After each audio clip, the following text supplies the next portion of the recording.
తులారాశి వారికి ఎలా ఉండబోతుందో ఈ వీడియోలో సవివరంగా సంపూర్ణంగా తెలుసుకుందాం. తులారాశిలో ఏ నక్షత్రాలు వస్తాయనగా చిత్తా నక్షత్రంలోని 3వ పాదం, 4వ పాదం, స్వాతి నక్షత్రంలోని 4 పాదాలు, విశాఖ నక్షత్రంలోని 1, 2, 3 పాదంలో కలిపితే తులారాశి అవ్వడం జరుగుతుంది. చాలామందికి పుట్టినటువంటి కాల సమయంలో డేటా ఆఫ్ బర్త్లు లేనటువంటి కారణం వలన పేరు యొక్క మొదటి అక్షరాన్ని అనుసరిస్తూ ఆ రాశిని తెలుసుకునే ప్రయత్నం చేద్దాం.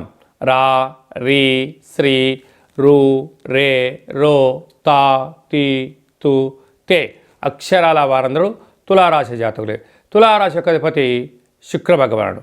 వీరికి రాశి నుండి పంచమ స్థానంలో బుధాదిత్య రాజయోగం, అక్కడే శనితో కలిపినటువంటి రవి సంచార స్థితి ఉండడం వల్ల నూతనంగా వివాహం అయిన వారికి సంతాన యోగం, పిల్లల యొక్క చదువులు, పిల్లల అభివృద్ధిలో ఎంతో కష్టపడుతూ వాళ్ళని చదివించాలి, స్థిరపరచాలని చెప్పి తల్లిదండ్రులు నానా తంటబడుతుంటారు.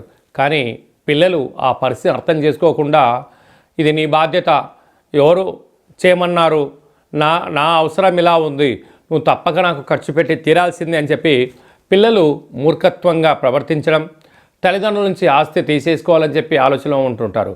కానీ తల్లిదండ్రులు ఏం చెప్పినా మీ క్షేమం గురించి అని చెప్పి మీరు ఆలోచించగలగాలి. కారణం ఏమనగా సంతాన స్థానంలో రవి భగవానుడు శని భగవానుడితో సంచారం చేయడం వలన తండ్రి సూర్య భగవానుడు తూర్పు చూస్తూ ఉంటే శని భగవానుడు పశ్చిమాన్ని చూడడం వలన ఇంట్లో శత్రువులు పిల్లల ద్వారా, అంటే విద్యలో కానీ, ఉద్యోగంలో కానీ, వ్యాపారంలో కానీ, వివాహ విషయాల్లో కానీ, వ్యాపార అభివృద్ధిలో సలహాలు చూసుకోకుండా పిల్లలు ప్రయత్నం చేసే పరిస్థితి ఉంటుంది. కానీ తల్లిదండ్రులకు చాలా బాధ అవుతుంది. ఏంటి ఇంతటి మూర్ఖుడినా నేను ఇన్ని రోజులు కని పెంచి చేసి సాధించాను అనుకుంటూ ఉంటారు. కానీ పిల్లలు కూడా అర్థం చేసుకోవాలి, తల్లిదండ్రులు ఏం చెప్పినా మీ భవిష్యత్తు కోసమే అని చెప్పి గుర్తుపెట్టుకోగలగాలి. ఈ వీడియో మీరు చూస్తున్నారు అన్నట్లయితే మీరు మహాదేవుడికి మహాశివరాత్రి రోజున అభిషేకం చేసే సమయం ఆసన్నమైందని చెప్పి గుర్తుపెట్టుకోగలగాలి. ఎప్పుడైతే మీరు మహాదేవుని దగ్గర అభిషేకం చేయడం వలన ఆయన తదాస్తు అని చెప్పి మీరు అనుకుంటున్న అన్నింటా విజయం కలిగించే ప్రయత్నం చేయడం జరుగుతూ ఉంటుంది. కనుక ఈ తులారాశి వారందరూ నవధాన్యములతో పాలలో నానబెట్టి మహాదేవుడికి అభిషేకం చేసినట్లయితే సకల గ్రహ దోషం తొలగి ఐశ్వర్యం తులారాశి వారి సొంతం కాబోతుంది.